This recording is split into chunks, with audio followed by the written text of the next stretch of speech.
Jean-Louis Debré, le ministre de l'Intérieur, est élu aujourd'hui dans la région de Tours où il s'est félicité de la politique qu'il a menée par le gouvernement en matière d'immigration. Reportage Jeff Wittenberg, Franz Vaillant.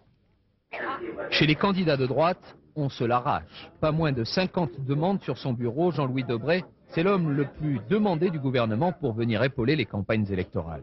Aujourd'hui, c'est à 5 candidats, dont son propre frère Bernard, que le ministre est venu prêter main forte. Bernard, c'est le café, moi c'est les croissants et moi c'est le rouge. Il y a qu'est-ce qui paye pour moi? La loi qui porte son nom a fait sa réputation. Jean-Louis Debré est celui qui montre les muscles du gouvernement sur la sécurité ou l'immigration clandestine. Est-ce que vous accueillez chez vous des gens qui ne sont pas invités? Et lorsqu'ils s'installent et qu'ils se mettent à ouvrir votre frigidaire, est-ce que vous n'avez pas qu'une envie, c'est qu'ils s'en aillent? C'est pas un couteau, Philippe. Formé à l'école Chirac, Jean-Louis Debré considère qu'une campagne électorale, c'est d'abord beaucoup de dégustation et pas mal d'effusion. Parfois, il arrive de tomber sur un électeur mécontent de payer trop d'impôts, par exemple. Que je vous fasse voir ma feuille d'impôt de l'année dernière. Ça arrive, progressivement. Ouais, pour celle de cette année. Oui, ben, c'est à voir encore. À moins de 4 semaines du premier tour, un autre débat, un grand débat, est en train de surgir au sein de la majorité. Il concerne Alain Juppé. En fonction de ce que nous avons entendu, recueilli comme témoignage, eh bien, il faudra une nouvelle équipe, un nouveau Premier ministre, et c'est au président de la République de choisir ce nouveau Premier ministre. Alain Juppé restera-t-il ou non à Matignon si la droite remporte les élections? Ce sont ses propres partisans qui posent aujourd'hui la question de l'avenir du Premier ministre. Cela fait peut-être partie d'une tactique électorale. Avant même de connaître les projets politiques, en tout cas, c'est bien l'avenir des hommes qui domine ce début de campagne.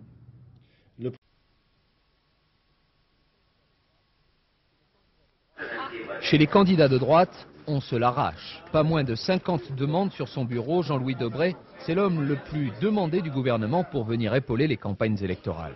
Aujourd'hui, c'est à 5 candidats, dont son propre frère Bernard, que le ministre est venu prêter main forte.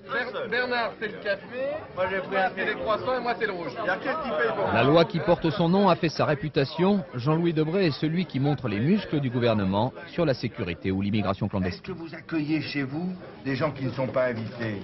Et lorsqu'ils s'installent et qu'ils se mettent à ouvrir votre frigidaire, est-ce que vous n'avez pas qu'une envie, c'est qu'ils s'en aillent? C'est pas un couteau, Philippe. Formé à l'école Chirac, Jean-Louis Debré considère qu'une campagne électorale, c'est d'abord beaucoup de dégustation et pas mal d'effusion. Parfois, il arrive de tomber sur un électeur mécontent de payer trop d'impôts, par exemple. Que je vous fasse voir ma feuille d'impôt de l'année dernière. Ça arrive, progressivement. Ouais, pour celle de cette année. Oui, ben, c'est à voir encore. À moins de 4 semaines du premier tour, un autre débat, un grand débat, est en train de surgir au sein de la majorité. Il concerne Alain Juppé. En fonction de ce que nous avons entendu, recueilli comme témoignage, eh bien, il faudra une nouvelle équipe, un nouveau Premier ministre, et c'est au président de la République de choisir ce nouveau Premier ministre. Alain Juppé restera-t-il ou non à Matignon si la droite remporte les élections? Ce sont ses propres partisans qui posent aujourd'hui la question de l'avenir du Premier ministre. Cela fait peut-être partie d'une tactique électorale. Avant même de connaître les projets politiques, en tout cas, c'est bien l'avenir des hommes qui domine ce début de campagne.